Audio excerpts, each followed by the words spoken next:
for almost 40 years now. I've been voting Republican. I don't know that I have ever voted for a Democrat. As Republicans, there have to be consequences, and we have to make sure that people understand that we're going to vote for those that we can trust and depend on to do the right thing and to uphold their oath. That was Liz Cheney last month, calling on Republican voters to reject candidates who spread lies about elections. And now, in the final days before the midterms, she is not stumping for the Republican candidate in Michigan's 7th District, Tom Barrett, who said he had, quote, a legitimate concern about how the 2020 election was conducted. Instead, you are going to see Cheney campaigning with his Democratic opponent, Congresswoman Elissa Slotkin. Congresswoman Slotkin joins us now. Our first question, I think, is, did you ask Liz Cheney to come and campaign with you, or did she ask you if she could come and campaign? And good morning, by the way. And good morning. Good morning. Good morning. Congrats on your new show. No, you know, she came up to me on the floor of the House in our last voting week in September, and she just said, you know, look, if there's anything I can do to help, you just let me know. And I said, really? And she said, yeah, and that began the conversation. So I'm appreciative, because it's, again, just another sort of, you know, point of bravery that I think I really admire about her. And what do you think makes her an effective surrogate for you? You're a vulnerable Democrat in one of the most competitive swing districts in the elections. It's happening a week from today. You know, what makes her an effective surrogate for you? Well, I mean, I think for me, you know, it is a Republican-leaning district, but I still really believe in people. And I really believe that even if they don't agree with everything that I believe in, that they want leaders with integrity, and they want leaders who demonstrate leadership. And, you know, I think Liz has done that, and I think that she's done that effectively. And look, I mean, the last time that she was doing media in my media market, she was disagreeing with me vehemently on a point of policy, January of 2020. But we agree on one really big thing, and that's that there has to be a democratic system in order for our system to function. So, you know, it's pretty important to me. I think that's such an important point, because when I heard that this was happening, I thought, wow, like they are really at sort of different ends of the spectrum on so many key issues, on abortion, on Obamacare, on immigration. She has a very conservative voting record, right?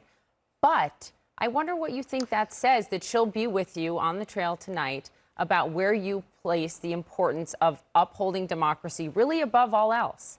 And you can disagree on really significant policy issues, but come together to uphold democracy. Yeah, I mean, look, the history of Democrats and Republicans is vociferous debate about policy, right? Really going back and forth. And that's my dream, right? Is that we're in a system where we're pushing and pulling on each other about the role of government in our lives. That is as American as apple pie and George Washington. But if we don't have a democracy, and if each side just says, well, if the other guy wins, I don't believe in our system, it's going to crumble, right? It's not going to work. And so while we disagree, and I look forward to debating her in the future on issues of policy, on democracy, we are in vehement agreement. Oh, all you, Dave. All you. Listen, I just want to ask you, you know, about Liz Cheney is probably, I think Democrats probably like her now a lot more than Republicans. Do you actually think that she could possibly, help you or hurt you on the campaign trail? Because she's sort of toxic to Republicans. Yeah, you know, I think that I've been asked this before.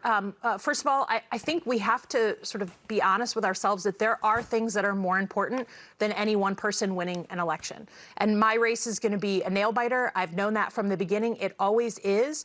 And I'm comfortable. If the people of my district say that I'm not the right person, then so be it. But there has to be something that's more important than just getting reelected. And I think that leadership, principled leadership in this country is vital if we're going to get through whatever we are going through right now, Right. this period of instability. So I'm willing to take that risk because I think it's important to highlight people who are brave in an environment where there's so few real leaders standing up. That's number one. Number two, we're going to have other people speaking today at the event, Republicans who are voting for me, and have them explain their case. And I think they represent a lot of people in this district, like my dad, right, who is a lifelong Republican, but who feels like the party has just gone off on the wrong track. And it's those people I'm speaking to, moderate Republicans, independents, people who know that this kind of toxic anger that people are throwing back and forth in the political realm is not good for our country, and they want leaders who try and rise above that. But let me just follow up with that, because here's the thing that the criticism for Democrats is that Democrats they don't have the fight that Republicans have. And politics at the end of the day is all about winning. If you win, then you get your point across, you get to enact laws, you get legislation. The whole point is to win. People may think that, well, you don't have the fight because you're saying, hey, look, they may think you're saying, I don't really want to win because of the answer that you just gave the American people on this show. Well, look, I mean, this is going to be my third tough election. I think I've demonstrated more than, frankly, a lot of true blue Democrats in places like the East Coast or the West Coast, that not only do I have the fight in me, but I actually win in tough races, right? This isn't a primary. This is a general election. We have the House majority right now by 4 or 5 seats, and I'm one of those seats. So I think I've demonstrated a capacity to fight and a capacity to win, but that doesn't mean that I envision a country where we just get as sick and as twisted as some of the things that are coming out from the other side. I refuse to do that. And I refuse to believe that somehow we can't ever, we're going to split into red America and blue America. In a place like Michigan, that doesn't work. In our own families, in our own neighborhoods. So I want the Republican Party to fix themselves. I can't fix them, right? What I can do is win at the ballot box in a week, and that is what I am trying to do. And as someone who's a former CIA officer and a Pentagon official who did 3 tours in Iraq alongside the military, I would put my willingness to fight and my spine against anyone running in any of these blue states. Well, that's how you sell it. I mean, that's a pretty good answer. That's a pretty good answer. Congresswoman Elissa Slotkin, thank you so much for joining us on our first show. Thanks for having me. Thank you, Congresswoman.